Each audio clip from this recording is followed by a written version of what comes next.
De hoy es un tema un tanto extenso, pero lo voy a intentar hacer lo más corto posible. La semana pasada hablamos, ¿de qué hablamos la semana pasada? ¿Alguien se acuerda? No me decepcionen. ¿De qué? ¿De la qué? De la venida del Señor. Hablamos acerca de Mateo 24, ¿verdad? Hablamos acerca de Daniel, también de Daniel 6. Estuvimos hablando acerca de esta manifestación de los últimos tiempos. Y el miércoles yo les hacía, el miércoles, los que pudieron venir al servicio el miércoles, hablaba yo un poco del tema del domingo. Y el tema de hoy es el tema del anticristo. El anticristo es un tema muy importante, así que si traen su lápiz, su pluma y su libreta, anotemos citas, porque esto nos va a ayudar mucho en nuestro tiempo de estudio en casa. Y más porque dice la palabra que el día se acerca y ahora es cuando los hijos de Dios tienen que manifestarse. Amén. Amén. Entonces tenemos que, cuando la palabra se refiere a que Él vendrá como ladrón en la noche, fíjense algo muy importante, no se refiere a que nos va a agarrar desprevenidos, se refiere que va a venir como ladrón en la noche para los que no, que están preparados, porque dice la palabra, por lo tanto vosotros velad para que estén preparados para el tiempo de la venida. Entonces el Señor no quiere, no anhela a nosotros agarrarnos como ladrones en la noche, porque entonces nos agarraría como las vírgenes insensatas. El Señor anhela que estemos velando. ¿Para qué? Dice, para que no entréis en tentación, ¿verdad? Ni deis lugar al enemigo. Y para que cuando Él venga sepan reconocerle. Amén. ¿Acaso no dice Mateo 24, mirad los árboles del campo? Cuando se acerca el invierno sabéis que ya viene, porque se caen las hojas. Claro, entonces todo eso es importante entenderlo, porque nos da parámetros para saber cuándo. No vamos a saber el momento, el día y la hora, porque si lo supiéramos nos arrepentiríamos 30 minutos antes, porque así somos. Es más, 2 minutos antes, porque sientes, ya ando en oración de desesperación, hermano, te sale hasta lo que no has dicho en un año, o en 10, o en 20, ¿verdad? Yo he conocido personas, hermano, algo que me ha entristecido mucho es el corazón. Cuando me ha tocado orar por una persona, ministrar a una persona antes de fallecer, y esa persona no se había entregado a Jesús. Y es muy difícil, porque obviamente el Espíritu Santo, la obra del Espíritu, que es santificación, purificación, hay una parte en la obra del Espíritu Santo que se llama confirmación de salvación. Y esa parte es muy difícil cuando la persona no ha tenido una vida cristiana, porque de repente parece que el Espíritu Santo no te quiere decir si sí o si no, entonces te quedas, ¿no? En un momento estás orando y estás recibiendo a Jesús una persona, pero no te da tiempo de ver los frutos de arrepentimiento. Entonces tú te tienes que quedar confiando en la promesa del Señor, que si confesares con tu boca, ¿verdad?, que Cristo es el Señor, y lo creyeres en tu corazón y lo confiesas para justicia y para arrepentimiento, serás salvo. Entonces te tienes que quedar con eso. Pero la Escritura dice, no todo el que diga Señor, Señor, entrará en el reino de los cielos. Y me ha costado muchas veces en esos momentos, cuando de repente la persona que está al lado mío, que me invitó a que ministre, de repente me dice, ¿cómo ve? Y yo me quedo y digo, Señor, ¿qué le digo? Le digo, ten fe. Porque la fe es lo único que puede salvarnos y lo único que puede darnos tranquilidad en nuestro corazón. Dice la palabra que el Espíritu mismo da testimonio a nuestro espíritu, ¿verdad? Entonces por eso hay que tener una comunión con Dios constante.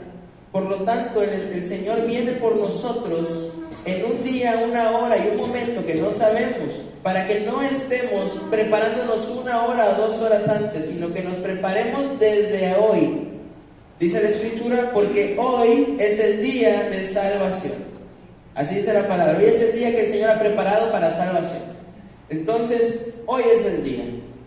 Ahora, el anticristo, quiero adentrarme un poco en el tema, porque la palabra anticristo representa todo lo que se levanta o se opone en contra de Cristo, de su conocimiento y de su venida.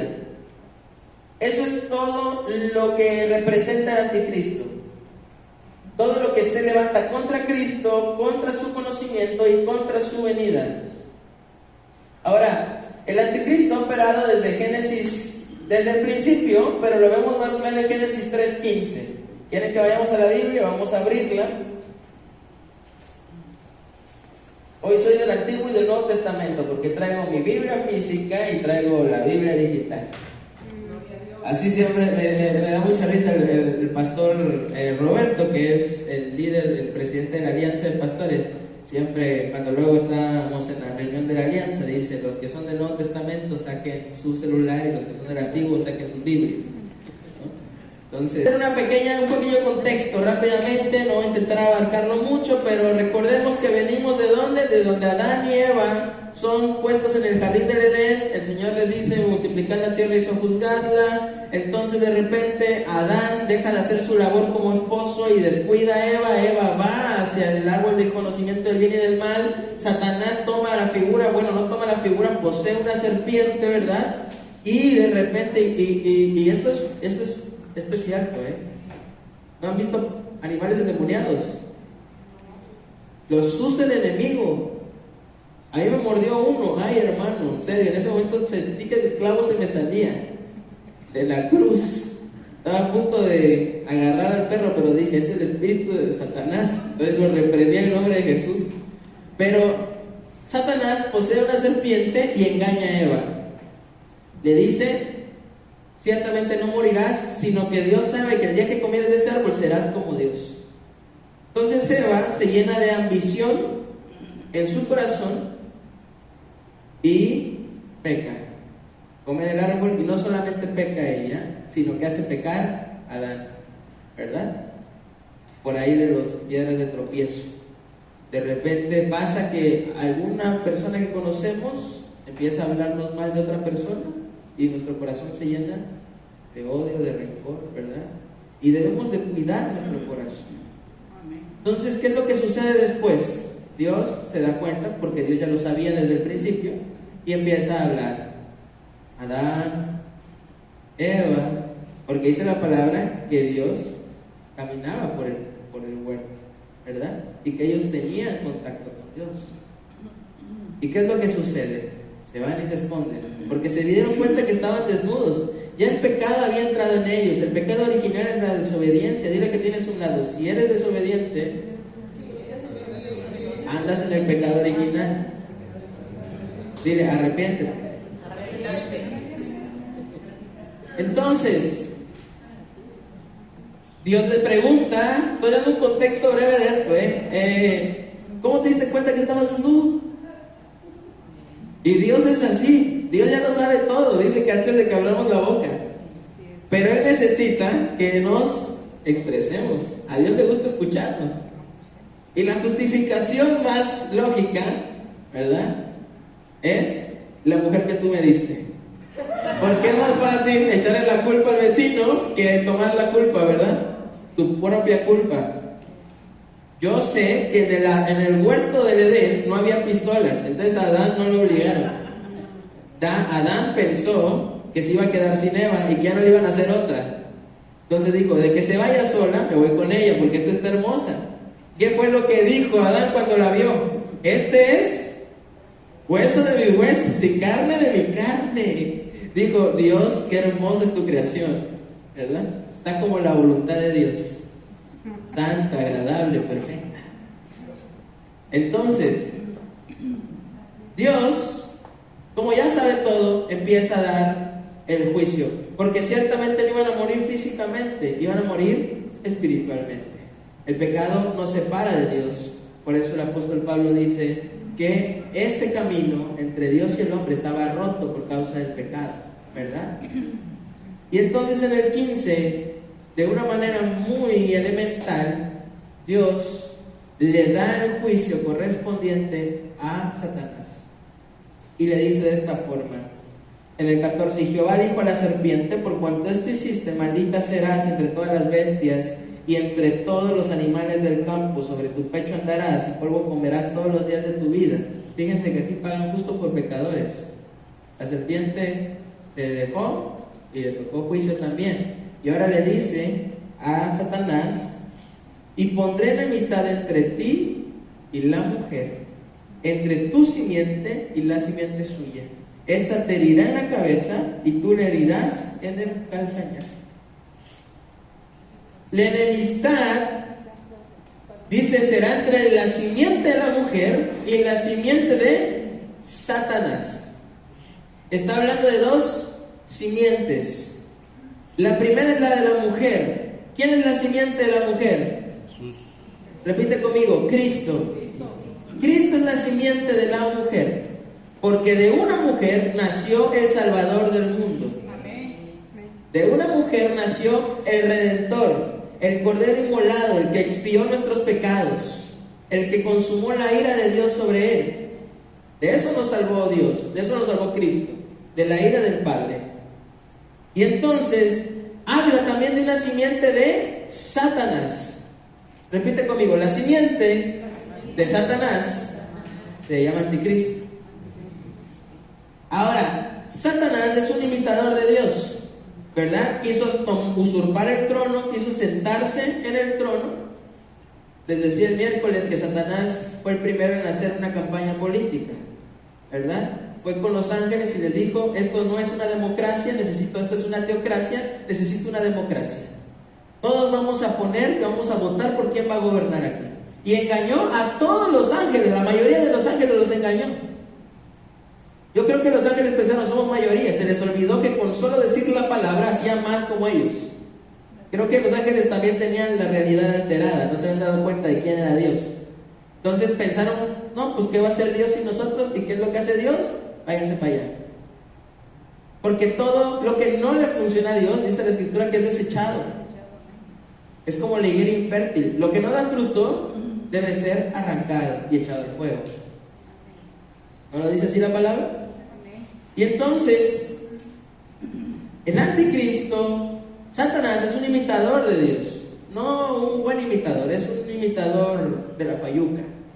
Entonces, Satanás lo que hace es, voy a tener, igual que Cristo, voy a tener un espíritu, porque Cristo es espíritu, ¿verdad? Va a venir él también en carne y va a tener un reino. Porque Satanás quiere imitar a Dios. Entonces Cristo, lo que es el anticristo, ¿Cristo qué fue? Fue espíritu, porque desde el principio ya estaba. A Cristo no lo creó Dios, Cristo ya era en Dios. Es lo que conocemos como la preexistencia y la preeminencia de Dios y de Cristo. Él ya estaba desde el principio. Por eso es el alfa y la omega. En Apocalipsis, cuando él dice yo soy el alfa, no está hablando Dios, está hablando Cristo. Yo soy el principio y el fin. Y en mí todas las cosas subsisten. Todas fueron hechas para mí, por mí. Tronos, principados, potestades, huestes, todo fue hecho para gloria de Cristo, gloria de Dios. Entonces, Cristo era un espíritu desde el principio. Y lo podemos ver reflejado en el Antiguo Testamento, en las cristofanías, las apariciones de Cristo como el ángel de Jehová, ¿verdad? Dice la palabra, por eso dice, el ángel de Jehová acampa alrededor de los que le temen y los defiende. ¿Cuántos acampa el ángel de Jehová alrededor suyo? Por eso de repente cuando vas a tener un accidente, no pasa nada, porque es el Señor guardando tu vida.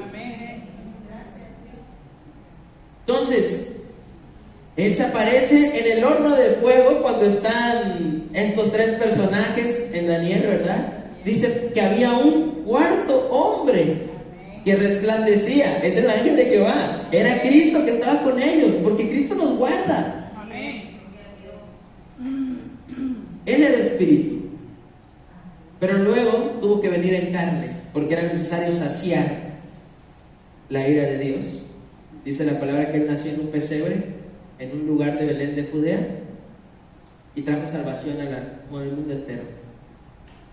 Y Él tiene un reino. Amén. Por eso dijo, les conviene que yo me vaya para preparar moradas para vosotros. Amén. Y a Él mismo, dice la Escritura, el apóstol Pablo, y el mismo Padre le dijo, siéntate a mi diestra hasta que todos tus enemigos estén por estrado de tus pies. Y en el reino milenial Cristo va a venir y va a reinar con nosotros.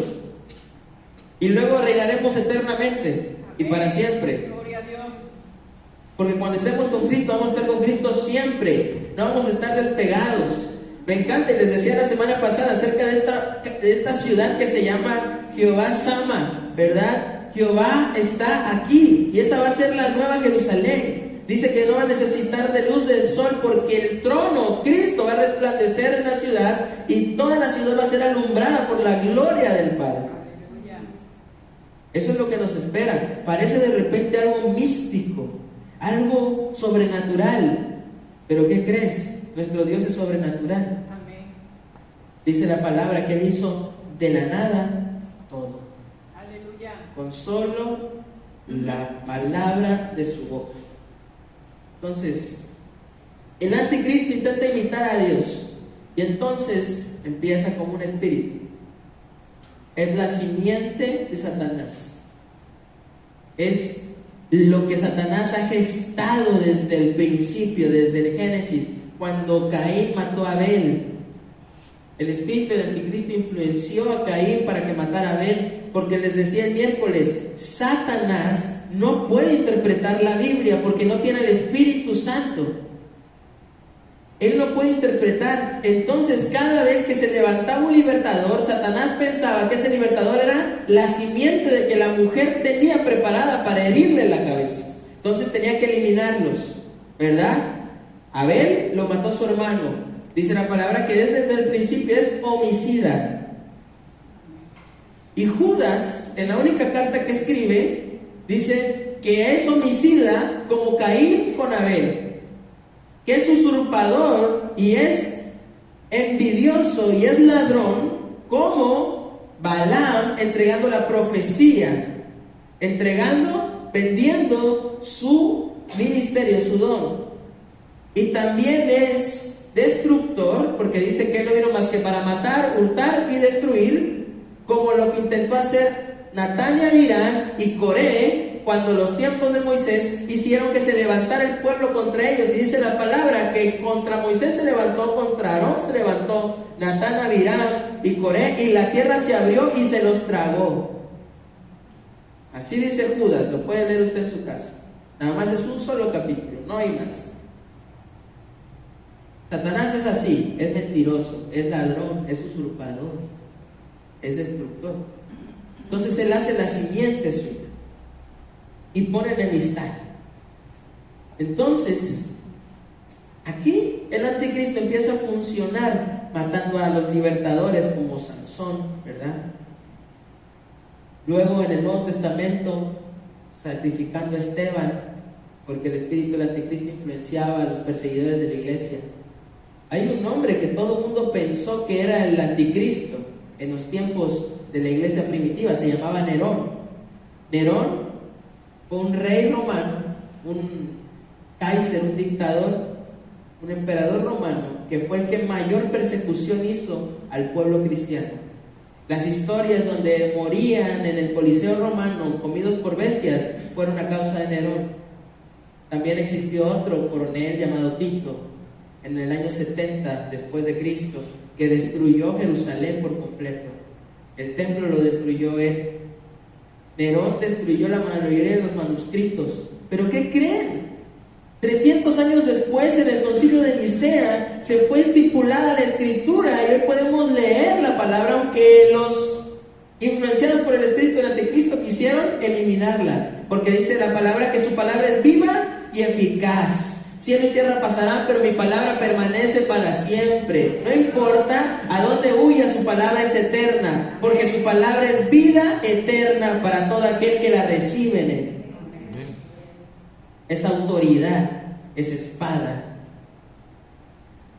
Entonces, el anticristo se ha manifestado por muchos años, por siglos y décadas, intentando derribar el ministerio y la obra de Cristo en la tierra. Vamos a conocer las tres etapas del anticristo: como espíritu, como va a venir en carne y su reinado. Quiero que vayamos primeramente a 1 Juan 4:1, rápidamente. Llevo el tiempo, no se preocupen. Van a comer a la hora que tienen que comer. ¿Cuántos están en ayuno? Amén. El domingo no, Gabriel. y el ayuno lunes o martes o miércoles. Primera de Juan 4. Para no perder mucho tiempo en la lectura. Amados, no creáis a todo espíritu, sino probad los espíritus si son de Dios, porque muchos falsos profetas han salido por el mundo. En esto conoced el Espíritu de Dios. Todo espíritu que confiesa que Jesucristo ha venido en carne es de Dios. Y todo espíritu que no confiesa que Jesucristo ha venido en carne no es de Dios. Y este es el espíritu del anticristo, el cual vosotros habéis oído que viene y que ahora ya está en el mundo. Hijitos, vosotros sois de Dios y lo habéis vencido, y los habéis vencido, porque mayor es el que está en vosotros que el que está. Si no sabías dónde estaba ese pasaje que has escuchado muchas veces, de una vez subraya. Ellos son del mundo, pero por eso hablan del mundo y el mundo los oye. ¿Saben a quién se refiere con que el mundo los oye? Satanás. Siempre les digo, Satanás no puede leer la mente, dejen de pensar eso. Satanás no tiene ese poder, eso le pertenece a Dios. Pero Satanás tiene oídos y escucha. Cuando tú hablas en contra de alguien, Satanás dice, ese le cae mal, contra ese le voy a poner la rencilla todos los días. Es que ese vecino, cuando pone el carro enfrente de mi casa, entonces Satanás está escuchando y dice, va con el vecino que está bien influenciado por el enemigo y dice, pon el carro. Y tú llegas y lo primero que haces es el carro y de nuevo, si tuviera más fuerzas. Y de repente te vuelves cristiano, ¿verdad? En ese momento. Si no fuera porque soy cristiano. Y Dios se queda escuchando y dice, ay santo, este le falta ayuno y oración. Entonces dice que el mundo nos oye. Cuidemos lo que hablamos, cuidemos el testimonio. Nosotros somos de Dios y el que conoce a Dios nos oye. El que no es de Dios no nos oye. Dice la palabra que solo los que entienden, que tienen el Espíritu, entienden y disciernen las cosas del Espíritu. Para los seres humanos comunes, las cosas del Espíritu son locura. En esto conocemos el Espíritu de verdad y el Espíritu de error. Repite conmigo, el Espíritu del anticristo es el espíritu de error. Cuando tú eres confundido por la palabra, cuando tú vas escuchando predicación tras predicación y no tienes el discernimiento del espíritu, dice el apóstol Pablo, eres llevado como las corrientes de agua, de un lado para otro, eres confundido. El espíritu de error es el espíritu del anticristo, nos confunde. Una vez, terminando un ayuno de 3 días, de repente estábamos en un retiro y una persona entró por esa puerta. ¿Y qué doctrina que traía? Salvo siempre salvo. Ay, hermano, nunca había escuchado tal herejía. Hasta ese día. Bueno, he escuchado otras herejías, pero esa no. Entonces me quería convencer de que si yo aceptaba a Jesús una vez en mi corazón, lo cual sí es bíblico, pero el espíritu de error tergiversa todas las palabras. Si yo pecaba mañana, pasado y todos los días, yo ya era salvo siempre, toda la vida, sin importar nada. Entonces yo le dije, ¿cómo? ¿No tengo que pedir perdón por mis pecados? No, ya pediste una vez perdón. Yo dije, a todo dar. Este evangelio, esta doctrina está a todo dar. O sea, pido perdón hoy y peco hasta que me muera. Y si me muero, no pasa nada, voy al cielo porque ya me arrepentí una vez. Y ellos entienden que la salvación es solo una vez que tú pides perdón y después, si tú cometes cualquier falta constantemente, no pasa nada. Y esas doctrinas, esas enseñanzas heréticas, esas enseñanzas anatemas, se meten a la iglesia. Y hay personas que van a la iglesia que piensan de esa manera. Hay gente que vive todo su cristianismo pensando que no es capaz de perder su salvación, aunque la Escritura nos enseña que no descuidemos una salvación tan grande. Eso sí, es bíblico entender que si pierdes tu salvación ya no la puedes recuperar. No es como que te borran y te escriben en el libro de la vida cada vez que cometes un pecado. Eso no es bíblico. Conocí una persona y este era un joven que me dijo: Gabriel, me han borrado como 500,000 veces el libro de la vida. Y le digo: no sé de dónde sacó tanta goma y lápiz el Señor. Le digo: no te martirices, arrepiéntete, dice la palabra, el que es santo, santifíquese más. Amén. Y si 70 veces cae el justo, 70 veces Dios lo va a levantar. Amén. Pero es continuamente un proceso. Y el espíritu de error practica esa manera en nuestra mente. Nos lleva a tergiversar la palabra y empezamos, de repente hay personas que Dios les habla todos los días, en cada momento del día, y les dice qué hacer, pero muchas veces es la mente de la persona. La Escritura dice: probad los espíritus. No todo lo que parece provenir de Dios proviene de Dios. Por eso hay que tener cuidado. Dice la Escritura en Mateo 24 que en los últimos días aún los escogidos serían engañados. Lo bíblico es, si no está en la Biblia, no lo tomo. Amén o no amén. Porque si no, el espíritu del anticristo nos lava el coco, nos empieza a confundir. ¿Y qué es lo que sucede? Empiezan a aparecer sectas y sectas y sectas, herejías tras herejías tras herejías. Y el espíritu del anticristo es lo que quiere: debilitar el cuerpo de Cristo. Porque si el cuerpo de Cristo no está preparado, su venida se retarda. ¿No lo dice así la palabra? Que a causa de que todos entren en el reposo del Señor, la venida del Señor ha sido aplazada. Tiene un tiempo, claramente, y Él va a decir en el momento en el que va a volver. Pero necesita que todo el remanente que fue apartado para salvación entre. Así lo dice la palabra en Apocalipsis. Habla acerca de los vástagos. Los vástagos somos cada uno de nosotros, que somos añadidos al árbol de salvación. Entonces, aquí estamos viendo que es un espíritu de error. El anticristo ha funcionado desde el siglo I y desde el siglo I después de Cristo, intentando confundir al hombre. Lo vimos en la Torre de Babel. Hagamos una torre tan alta para alcanzar a Dios. En el tiempo de Noé, por lo cual fue destruida la tierra con juicio de agua. Y el Señor hizo salir el arco iris como forma de pacto de que nunca más iba a destruir la tierra con agua. Pero nunca dijo nada acerca del fuego. Entonces viene Sodoma y Gomorra y... pues sí, lo que no está en las letras escritas, no pasa nada. Dijo: agua no, fuego sí. Y dice la palabra en Pedro que esta tierra, estos cielos, los recursos, los elementos están preparados para fuego. Amén. Así que si alguien se le acerca diciéndole: no te preocupes, vamos a heredar la tierra, porque la Biblia en Mateo 5 dice que de los justos heredarán la tierra, los que lloran y todos serán consolados en la tierra, es mentira, hermano. Esto se va a incendiar y yo no quiero estar aquí. Yo voy a venir cuando venga el cielo nuevo y tierra nueva. Ahí sí vengo con el Señor. Ahí, no estar ahí sufriendo de que me voy a meter en un búnker. Yo por eso, miren, yo no compro ni mucho papel de baño, ni compro mucho, porque yo estoy listo para cuando el Señor venga por mí. Y ya. No se quede mucho nada. Sí, no, imagínense, pobre la gente que llega de repente y ya no encuentra nada. ¿Se imaginan? Lo bueno que existe el periódico. Pero dice así la palabra. Vamos a Daniel 7, rápidamente. Ahora vamos a ver la manifestación en carne. 7:23, Daniel 7.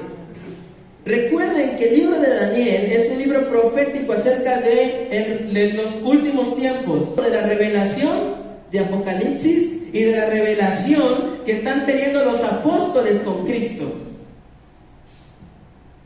Por eso el pueblo de Israel no conoció su visitación. Dice la Escritura que fueron sus ojos cerrados para que la salvación llegara a los gentiles. Eso también es el plan de Cristo. Él es el plan de Dios. Dios quería salvar a la humanidad y sabía que tenía que empezar desde casa y luego para los demás. Por eso dijo: y me seréis testigos en toda Judea, ¿verdad? Y empezó a decir uno por uno de los lugares donde ibas a hacer predicar el Evangelio, y da gracias a Dios y darle una fuerte ofrenda de palmas, porque hoy el Evangelio llegó a nosotros. Cruzó fronteras, cruzó mares, para que tú y yo hoy seamos salvos. Por la multiforme gracia de Dios. Entonces aquí en Daniel, que recordemos la semana pasada hablábamos del reloj profético de Daniel, y hablaba de las 70 semanas, ¿verdad? 69 semanas han transcurrido, nos queda una semana, la cual estamos esperando. Bueno, no lo estoy esperando, o sea, sí, pero no, porque yo voy a estar con el Señor, ¿verdad? Pero ya si usted se queda, nos cuenta en el cielo. Dice 23, 7:23. Dice así: dijo así, la cuarta bestia será un cuarto reino en la tierra, el cual será diferente de todos los otros reinos, y a toda la tierra devorará, trillará y despedazará. Es que está partido aquí. Y los 10 cuernos significan que de aquel reino se levantarán 10 reyes, y tras ellos se levantará otro, el cual será diferente de los primeros, y a 3 reyes derribará. Y hablará palabras contra el Altísimo, y a los santos del Altísimo quebrantará, y pensará en cambiar los tiempos y la ley, y serán entregados en su mano hasta tiempo y tiempos y medio tiempo. Fíjense que esto es lo dicho anteriormente. Vendrá Él durante ¿cuánto tiempo? El medio tiempo son las 3 años y medio. El tiempo son los 7 años, la semana. Dijo tiempos porque es el tiempo que dura el espíritu del anticristo antes de manifestarse. Luego vendrá un tiempo que son 7 años, y luego medio tiempo que es ese año partido de la mitad. Lo que mismo Daniel dice: cesarán los sacrificios y cesarán las ofrendas a Dios, y entonces se manifestará la destrucción desoladora, que es el anticristo. Entonces aquí dice que este tiempo, entonces dice, pero se sentará el juez y le quitará su dominio para que sea destruido y arruinado hasta el fin. Entonces, ¿quién es el juez? Cristo, que dice la palabra que lo destruirá, ¿con qué? Con el espíritu de su boca. Esto va a ser impresionante, hermano. Yo sé que esto va a ser impresionante. Yo nada más de imaginarlo, esto es para una película. Esperen un segundo. No, ni me imagino ni Juan, que le tocó más. Daniel vio la destrucción de Babilonia, vio la destrucción de los medos y los persas. Daniel vio la caída de Moab, vio todos los reinos ser destruidos, vio levantarse al anticristo. Daniel vio también el reinado de Jesús, vio el milenio. Daniel vio lo que vio Juan. Ahora yo pregunto, ¿la Biblia es de mentiras? No se contradice en nada, es impresionante la similitud que hay en cada libro. Isaías 24 al 26, Isaías 6, Isaías 1, cuando ve la revelación del templo, vio lo mismo que vio Juan cuando vio a Cristo sentado en el trono. Dios es asombroso en todo lo que hace. Él es perfecto. Nada se le va de la mano. Él sabe todo. Entonces aquí dice que se va a manifestar la cuarta bestia. Esto donde lo vemos también, hermano. Esto lo vemos en Apocalipsis. Aquí está viendo 4 bestias. Luego en la siguiente revelación ve al macho, al carnero y al macho cabrío. Es otra revelación de Apocalipsis. Aquí habla de las bestias, cómo era su figura. Es igual a la revelación en Apocalipsis acerca de las bestias. Habla de los 10 cuernos, de las 7 cabezas. ¿No dice la palabra que la bestia saldría del mar y tendría 10 cuernos y 7 cabezas? Dice la Escritura: el que tiene oídos para oír, oiga lo que el Espíritu habla. Esto no es casualidad. Esto es lo que va a acontecer. Entonces, el espíritu del anticristo va a tomar un cuerpo y va a empezar un reinado. Pero entonces sentará el juez. Aquí matamos 2 pájaros de un tiro, ¿verdad? El reinado y la manifestación física del anticristo. Pero no nada más ahí nos basta. Si ustedes tienen referencia, mira, Apocalipsis 13, vamos rápidamente.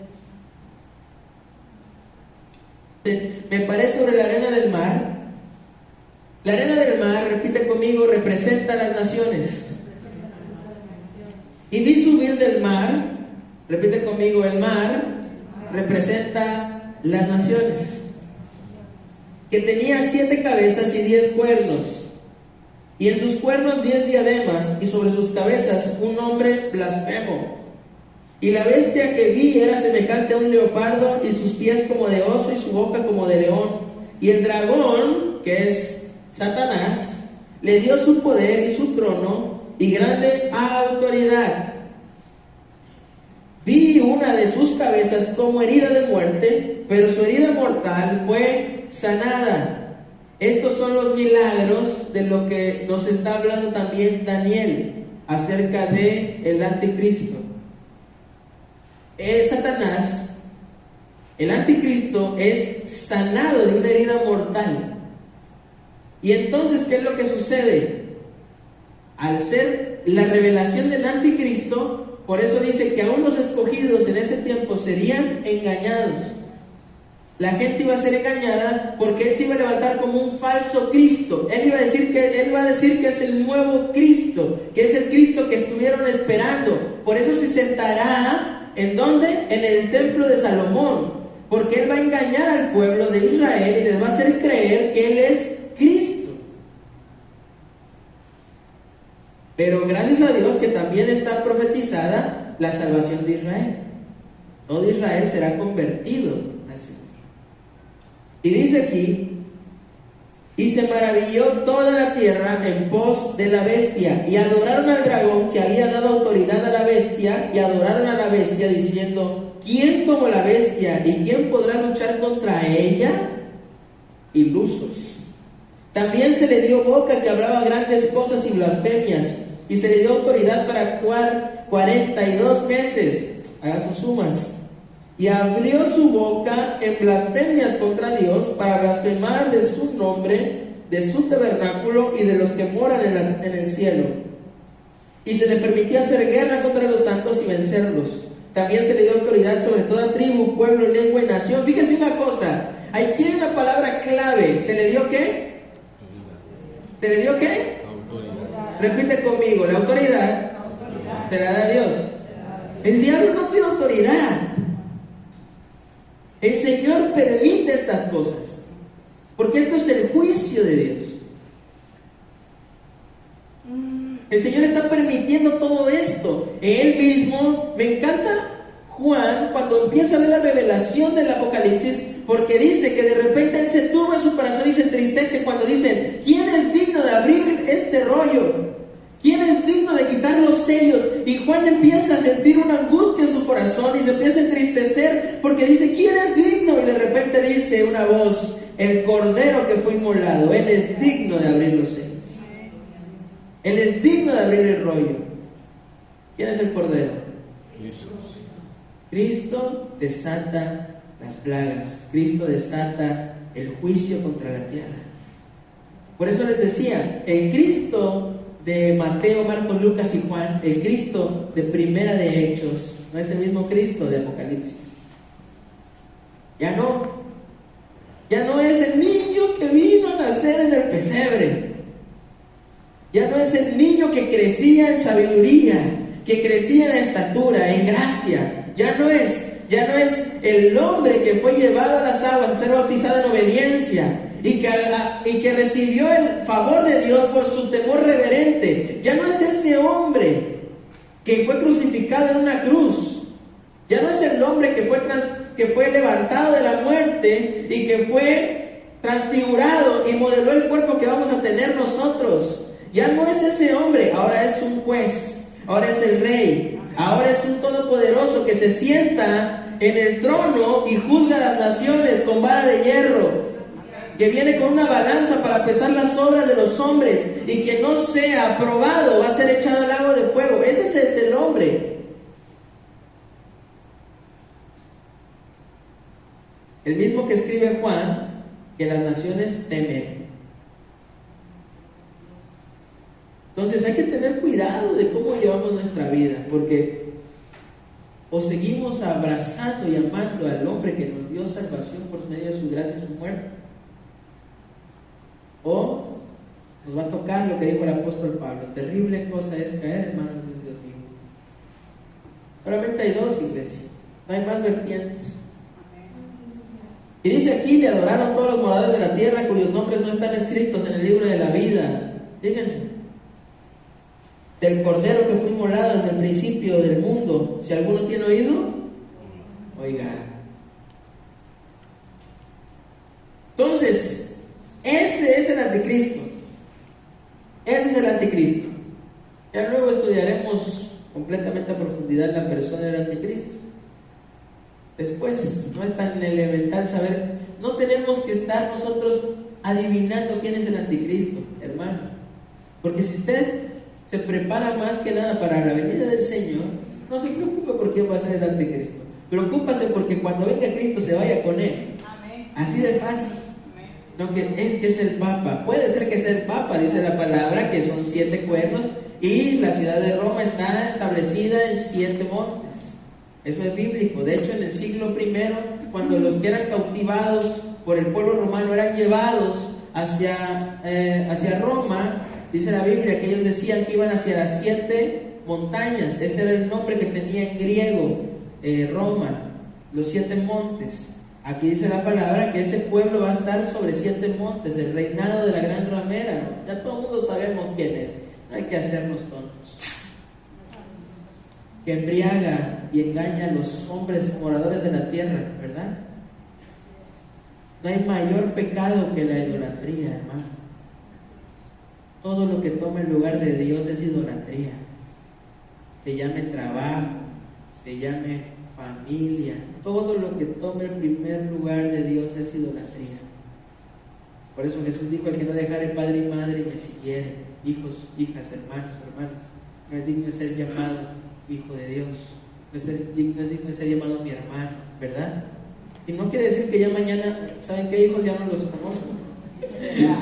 Pónganse a chambear porque ya no sé quiénes son. Entonces, papi, pero ¿por qué no se abandona? Dios dice, Jesús lo dijo, lee la Biblia. Te falta leer la Biblia, hijo. Y no quiere decir que el hijo ya va a decir: ya mañana me voy de la casa, mamá, porque ¿a dónde va a ir, hermano? Siendo sincero, la situación está muy cara. Ya irse a vivir solo es un lujo. Es ambición. Entonces no habla de eso Jesús. Habla que nada que tomes el primer lugar es digno de Él, porque Él tiene que ser el primer lugar en todo. Entonces, pero fíjense que acá vamos a 2 de Tesalonicenses, y con esto ya voy cerrando. Y nuestra reunión con Él, os rogamos, hermanos, fíjense lo que dice: que no os dejéis mover fácilmente vuestro modo de pensar. Hermano, no se equivoque, no permita que nadie lo confunda. Es lo que dice el apóstol Pablo. Y dice: ni os conturbéis, ni por espíritu, ni por palabra, ni por carta como si fuera nuestra. Quiere decir que no todo lo que te dicen que viene de Dios, viene de Dios. Dice, en el sentido de que el día del Señor está cerca. Nadie os engañe en ninguna manera, porque no vendrá sin que antes venga la apostasía y se manifieste el hombre de pecado, el hijo de perdición, el cual se opone y se levanta contra todo lo que se llama Dios o es objeto de culto, tanto que se sienta en el templo de Dios como Dios, haciéndose pasar por Dios. Ahora, aquí hay una palabra clave, y esa palabra es con la que quiero cerrar esta prédica. Dice el 3: nadie os engañe en ninguna manera, porque no vendrá sin que antes venga la apostasía. La apostasía significa desacatar a un sistema o autoridad establecida, una rebelión o un abandono o ruptura de la fe. La apostasía es todo eso. Y les voy a decir una cosa, dice el apóstol Pablo, que la apostasía se metió en la iglesia. Los últimos tiempos representan un tiempo de apostasía. Todo lo que vemos, todas estas doctrinas, todas estas enseñanzas heréticas, todo lo de la prosperidad, ¿verdad? Todas esas cosas que estamos siendo invadida la iglesia, eso se llama apostasía. Es un espíritu de error que obra por medio del espíritu del anticristo. Por eso cada día vemos que más gente deja la iglesia, ¿verdad? Que más gente se cambia su fe, reniega de su fe, que cada vez más gente es desobediente, no conoce la sujeción, ¿verdad? Es por eso.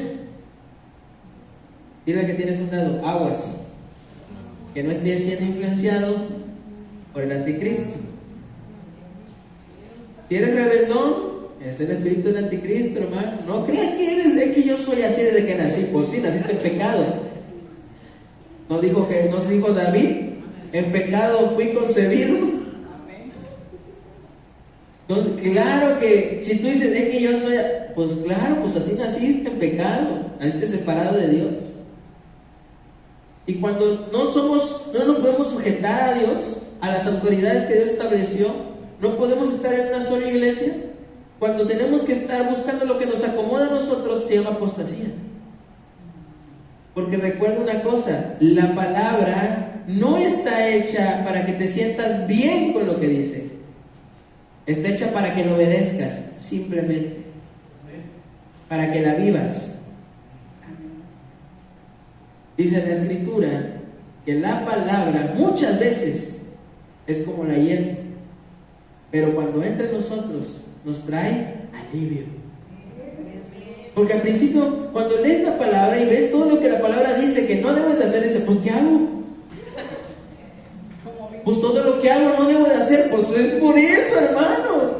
La palabra nos confronta. ¿No dice la Escritura, lámpara es a mis pies tu palabra y lumbrera mi camino? ¿Con qué limpiará el joven su camino sino con su palabra? ¿No lo dice? ¿No lo dice la Escritura? Señor, santifícanos con la verdad. Tu palabra es la verdad. ¿No lo dijo Jesús? Eso es la palabra de Dios. La apostasía se levanta en contra del conocimiento de Dios. Y somos apóstatas cuando nosotros nos rebelamos en contra de Dios. Mateo 24, 10 y 11 dice, muchos tropezarán entonces y se entregarán unos a otros, y unos a otros se aborrecerán, y muchos falsos profetas se levantarán y engañarán a muchos. Ahí está la apostasía. Otro más, Gálatas 1, 6 y 7, estoy maravillado de que tan pronto os hayáis alejado del que os llamó por la gracia de Cristo para seguir un evangelio diferente. No que haya otro, sino que hay algunos que os perturban y quieren pervertir el evangelio de Cristo. Dice el apóstol Pablo, fíjese, Gálatas es tremendo. Gálatas son insensatos. Dice la Biblia, no llames insensato, falto, necio a tu hermano. Y en Gálatas eran re insensatos.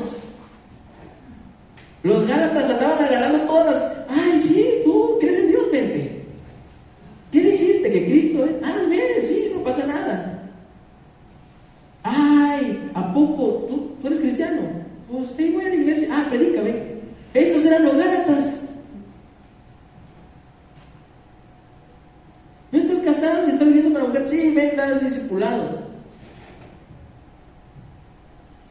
Los Gálatas dejaban que escucharan todas las... Por eso el apóstol Pablo es una de las cartas donde más regaña. Y los corintios. Pero los corintios se cocinan aparte.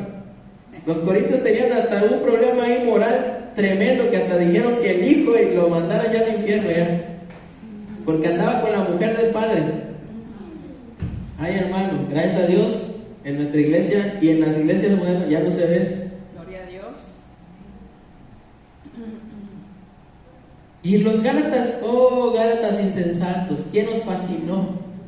Me encanta esa palabra.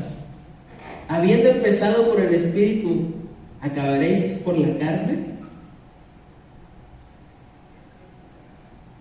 Y aquí dice, estoy, o sea, no le dijo insensato, y aquí dice, estoy maravillado. Imagínense que el apóstol Pablo de repente te dedique una carta por lo que estás haciendo mal, y te diga, estoy maravillado de lo pecador que eres. Nunca me imaginé que existiera alguien tan pecador. Le ganaste a Sodoma y Gomorra.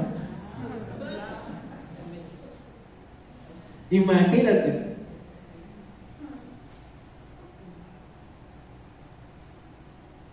que os hayas alejado del que os llamó por la gracia de Dios, de Cristo, para seguir un evangelio diferente.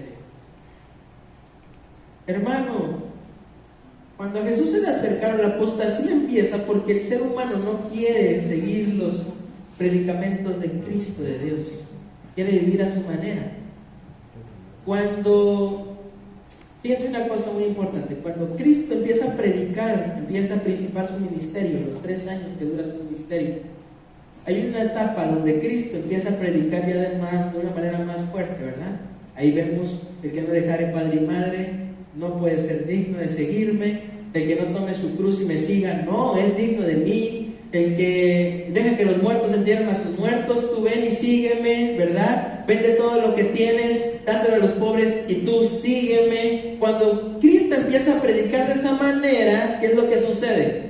Vienen los discípulos y le dicen: Jesús, éramos 200, éramos 5,000 la primera vez, Señor, somos 70. ¿Qué pasó, Jesús? ¿Sabes lo que anda diciendo la gente, Jesús? Que la palabra que está diciendo es muy dura. Es bien difícil hacer lo que tú dices, Jesús. Jesús estaba tranquilo, él estaba sentado comiéndose un pan, y de repente se les queda viendo y les dice: ¿acaso vosotros también se queréis ir? Váyanse. Estoy seguro que el primero que abrió la boca fue Pedro. No dudo que Pedro fue el primero en abrir la boca. Dicen los discípulos. Estoy seguro que Juan no quiso quemar a Pedro. Pero de repente Pedro declara unas palabras. Y Pedro me encanta, créanme, mi apóstol favorito es Pablo. Yo siempre le he dicho, no es que tenga preferidos, pero sí, Pablo es mi apóstol, ¿verdad? Él está en un calabozo y dice: regocijaos en el Señor. Él está ahí en el cepo y él dice: gloriaos en el Señor. Él tiene un aguijón en la carne y dice: bástate mi gracia y se perfecciona en tu debilidad. Él está aprisionado y dice: todo lo puede en Cristo que me fortalece. Él está en Filipo y está en una cárcel y él dice: todo lo puede en Cristo que me fortalece. Él naufraga y lo pica, no nomás naufraga, lo pica una víbora, y todo el mundo pensaba que Pablo estaba maldito. Por su culpa naufragamos. Luego viene y lo pica una víbora y no se muere. Yo creo que este es el anticristo. Pablo es asombroso. Pero Pedro declara: ¿a dónde iremos si solo tú tienes palabras de vida eterna? Amén. Gloria a Dios. ¿A dónde vas a ir? No necesitas que te prediquen algo que te acomode, necesitas la palabra de vida eterna. Y los apóstatas andan corriendo buscando una palabra que les beneficie, que alguien venga y les ponga la mano y les diga una profecía para su vida: te vas a tener el Mercedes que te prometí. ¿Cómo va a ser que vas a andar en camión? Tú eres un hijo del rey, eres el dueño del oro y de la plata, ven que te voy a poner la mano. Y allá andamos con la frente en todos lados. Ay, hermano, no sabe que no debe de poner manos con tranquilidad. He visto personas sin poner la mano y también se han endemoniadas. El que impuso y el que se la pusieron. Hay que tener cuidado. La apostasía es así. La apostasía es un espíritu de error, nos engaña, es mentirosa. Porque Satanás es eso. Y la iglesia cada día cae más y más y más y más en este pecado.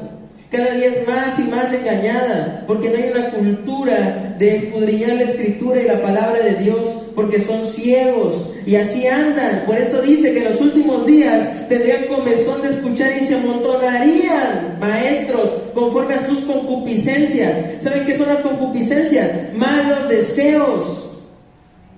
Dice la palabra que Dios no tienta a nadie ni tampoco puede ser tentado por el mal. Es cuando nuestros propios malos deseos nos tientan y nos arrastran.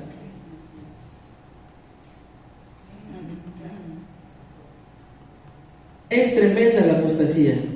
Y la iglesia es la iglesia de la Odisea. Es la última iglesia. Tú que tienes nombre, tú que piensas que eres rico, pero eres un pobre, desnudo, desventurado. Eres ciego. Ay, hermano, la Odisea es la única iglesia que no le dicen nada bonito. A las demás le dicen: yo sé que tú has dejado tu primer amor, pero tú eres trabajadora, tú te esfuerzas, tú esto, tú aquello, tú que ayudas a los necesitados, ¿verdad? Sí tienes a la Jezabel por ahí, la toleras, ¿verdad? Y sí tienes ahí la doctrina de Balán y de los Nicolaitas, pero tú eres buena, y a la Odisea, compra, porque tú piensas que eres rica. ¿Saben qué es el problema de la iglesia de la Odisea? Que es apóstata. Que la iglesia de la Odisea piensa que los bienes materiales representan ¿qué? La bendición de Dios. ¿Conoces o has escuchado alguna vez esto? Si no te bendice Dios es porque estás en pecado. Si no has obtenido lo que tienes es porque te falta fe. ¿Qué dijo Jesús? Aún el Hijo del Hombre no tiene dónde poner su cabeza. Dijo David: si mi padre y mi madre me dejaren, con todo Jehová me recogerá. Y dijo David: no quiero dar sacrificios que no me cueste. Hermano, la Odisea es la iglesia que piensa que porque está en una buena posición social va a ser salva. Pero estoy seguro que los que menos se van a salvar son los que proceden de esa iglesia. Por eso dice la palabra: te recomiendo que compres de mí colirio para que veas. Vístete porque estás desnuda. Arrepiéntete porque yo vengo en breve. Entonces la apostasía es eso, hermano.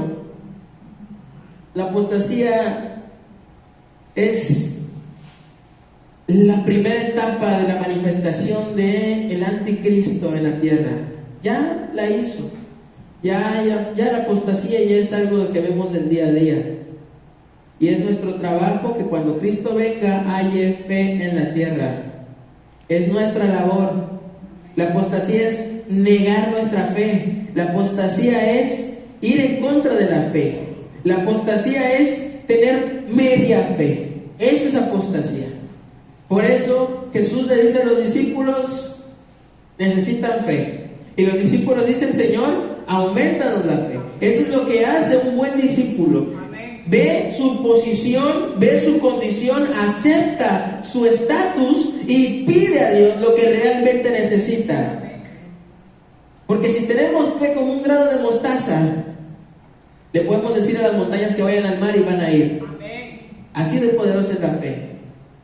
Pero Dios necesita que no seamos apóstatas de ella. Y fíjense lo que dice por último Juan.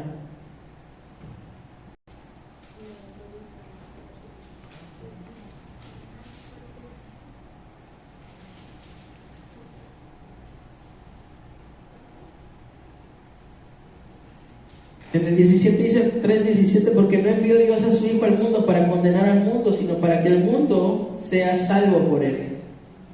El que en él cree no es condenado, pero el que no cree ya ha sido condenado, porque no ha creído en el nombre del unigénito Hijo de Dios. Y esta es la condenación, que la luz vino al mundo, y los hombres amaron más las tinieblas que la luz, porque sus obras eran malas. Porque todo aquel que hace lo malo aborrece la luz y no viene a la luz, para que sus obras no sean reprendidas. Mas el que practica la verdad viene a la luz, para que sea manifiesto que sus obras son hechas en Dios. Los que somos de Cristo vivimos como Cristo quiere. Y esto fíjense, yo les decía, y es impresionante la manera en la que Dios siempre habla en nuestros corazones. Porque créanme, iglesia, yo no tenía pensado este mes predicar de esto. Yo tenía otro tema por ahí que había yo preparado para, de hecho ya he estado haciendo, como he estado haciendo el material para el discipulado, para los nuevos creyentes y también los que quieran la membresía de la iglesia. Yo he estado estudiando otras cosas y yo pensaba justamente en otras cosas, y de repente tuve ese sueño. Y lo que les contaba la semana pasada acerca de cómo yo veía, ¿verdad?, caer cómo veía yo caer las estrellas sobre la tierra, cómo yo veía la devastación, la guerra que había, y la televisión cómo anunciaba que cada país iba cayendo. La televisión iba diciendo que tal país ya colapsó, que tal país ya colapsó, eran las noticias al momento. Porque realmente, dice la palabra, dijo Juan, que de este tiempo no pasaría. De este tiempo, dijo, estos son los últimos tiempos. En el último tiempo es hoy. Es hoy. Hay una semana que está detenida. Esa semana es el preámbulo de la venida de Dios, es lo que va a pasar, es lo que tiene que acontecer. Entonces nosotros vamos a ser llevados por el Señor. Amén. Para ser guardados de ese tiempo, porque así lo prometió. Dice, os guardaré para el tiempo de la gran tribulación, dice la palabra. Pero no todos van a ser guardados, y ese es el detalle. Ese es el gran tema hoy. No es quién es el anticristo, ni cómo, a quién se parece o qué hace, sino que yo me encuentre en el libro de la vida para que entonces yo sea llevado con él. Amén. Dice Daniel en el capítulo, creo que es el 9 o el 11, dice que entonces los muertos iban a ser levantados. Ahí lo dice. Está hablando de ese momento glorioso donde Cristo va a venir por su iglesia. Por eso dice el apóstol Pablo, no quiero que estén en tristeza, no quiero que estén tristes como los que no tienen esperanza. Porque entonces en un abrir y cerrar de ojos, dice la palabra, los muertos en Cristo resucitarán primero. Y los que quedamos seremos arrebatados para encontrarnos con Él en las nubes. Y no son temas teológicos ni escatológicos. Son temas que la iglesia necesita para que siga viviendo en fe, en gracia y en abundancia de la presencia de Dios. No es casualidad, iglesia, que el 24 de Mateo completamente se una con el 25 y hable de las 10 vírgenes, ni tampoco hable del mayordomo infiel. Porque dice la palabra que van a ser echados fuera los que no estén listos. Las vírgenes representan la presencia de Dios y el mayordomo representa el servicio. Muéstrame tu fe sin obras, es muerta, pero te mostraré mi fe con obras, porque las obras son frutos de un corazón arrepentido, entregado y humillado a Dios. Entonces, lo que tienes que hacer no solamente es tener tu lámpara llena de aceite, es ser un buen mayordomo de los dones que Dios ya ha entregado en tus manos. Dios ha entregado ministerios y dones, ha entregado talentos a nuestras vidas para que las usemos para la edificación del cuerpo de Cristo. Iglesia, si no lo estás haciendo, hazlo, porque Él viene en breve y su galardón con Él para dar conforme a las obras de cada uno de nosotros. Dice la palabra, el que es justo sea más justo, y el que es santo, santifíquese más. Daniel 12. Usted lo puede leer, el 7, el 8, el 11, el 12, el 6, todos son revelaciones. No me lo estoy sacando de la manga y está en la Biblia, y usted lo puede leer. Entonces, iglesia, necesitamos entregar nuestra vida a Dios. Créanme, yo no les quiero hablar de prosperidad porque la prosperidad es automática. Busca primero el reino de Dios y su justicia, y todo te será añadido conforme a su voluntad. Pero las primeras riquezas que debemos anhelar son las riquezas en gloria. Dice la Escritura, haz tesoros en el cielo, donde no se puede hurtar, donde no se puede destruir. Pero ¿qué crees? Que el Señor nos manda a probar nuestra fe en Él, y Él abrirá las ventanas de los cielos y derramará bendiciones ricas y abundantes. Pero necesitamos una vida de entrega al Señor. Cierra tus ojos y tómate un minuto para analizar cómo estás llevando tu vida.